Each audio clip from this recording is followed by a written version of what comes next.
Olá, sejam bem-vindos à aula de metodologia científica. O tema da aula de hoje é a ética e a metodologia científica. Nós começamos conversando um pouquinho sobre o que é a pesquisa científica, o que é ser um pesquisador nos dias de hoje. Então, a pesquisa científica sempre vai ter sua origem numa pergunta, numa questão que a gente vai buscar essa resposta e essa resposta nos leva ao conhecimento científico. Então, o que é pesquisar hoje? A gente parte de uma observação do nosso contexto, da nossa sociedade, e a partir dali a gente busca situações que precisam ser estudadas, precisam ser analisadas e buscado uma solução para aquela situação, para aquele fato que nós observamos. Então, esse questionamento nós vamos buscar respostas aonde? No meio literário, em produções já disponibilizadas na internet, em dissertações de mestrado, teses de doutorado, livros publicados, artigos de periódicos e, além disso, a pesquisa de campo. Então, podemos ir fazer uma entrevista, aplicar um questionário, observações, e isso vai nos dar o respaldo para chegar a uma resposta, chegar a uma conclusão a respeito desse fato que estamos analisando. Temos as principais fases da pesquisa. Quais são? É o planejamento, a execução e a divulgação. O que é o planejamento? O planejamento é quando a gente vai pensar, primeiro, o que vamos pesquisar, qual vai ser o objeto, qual vai ser o foco do nosso estudo.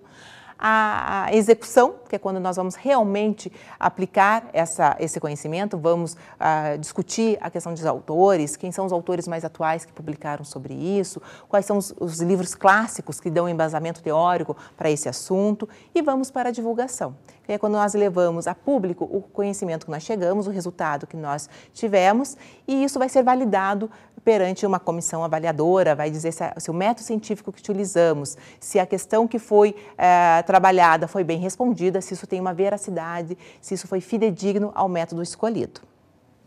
O trabalho acadêmico. Qual é a diferença que existe entre o trabalho acadêmico e o trabalho científico? Vocês podem me perguntar, professora, nós já fizemos vários trabalhos no decorrer do nosso período na escola, na graduação, na pós-graduação. Que diferença existe entre o trabalho acadêmico e o trabalho científico? Nós vamos dizer o seguinte, que o trabalho acadêmico, ele tem sua importância, ele tem seu significado, nós aprendemos, mas são pesquisas mais simples que nós fizemos. Nós provavelmente pedimos para que vocês buscassem conceitos, definições, exemplificações de alguma teoria que estávamos trabalhando. O trabalho científico já vai exigir de nós a escolha de um método científico para embasar o nosso estudo. Aí está a diferença. Em relação à pergunta, precisamos pensar que tipo de pergunta vamos formular. Então, ela não pode ser uma pergunta simples, que uma simples consulta a livros, a algum artigo da internet, eu já tenho essa resposta. Nem pode ser uma pergunta muito ampla, que eu não consiga responder, dar conta de abranger todos os aspectos que estão ali envolvidos naquele estudo. Então, a elaboração dessa pergunta me ajuda muito a saber que caminhos percorrer para finalizar esse trabalho, seja ele uma monografia, uma dissertação, um artigo científico. Tá? Então, está aí a principal diferença entre os trabalhos acadêmicos e a pesquisa científica. Ainda sobre essa pergunta, que é tão importante nessa elaboração desse estudo, nós vamos dizer que essa pergunta ela pode ser originada de uma indagação, de uma inquietação ou de uma indignação. Indagação, a gente quer entender o porquê. O que é isso? Por que é feito dessa forma? Por que tem essa consequência? A indignação é quando a gente já tem uma situação que já está padronizada, mas que a gente acha que essa solução já está obsoleta, não atende mais às necessidades dos dias atuais. E uma inquietação quando você vem propor uma nova solução, uma nova teoria, um novo conhecimento, e isso vai ser desenvolvido, vai ser estudado. O conhecimento científico, então ele vai surgir desse estudo que a gente vai fazer. Então nós iniciamos com um planejamento, com uma pergunta, e a resposta que a gente vai ter a essa pergunta vai nos levar a um conhecimento científico. Então, o que é o conhecimento científico?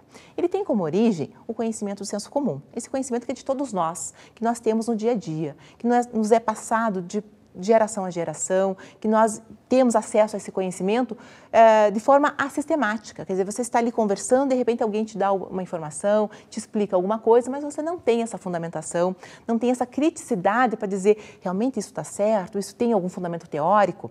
Então, ele vem desse dia a dia, mas ele é fundamental para chegarmos ao conhecimento científico.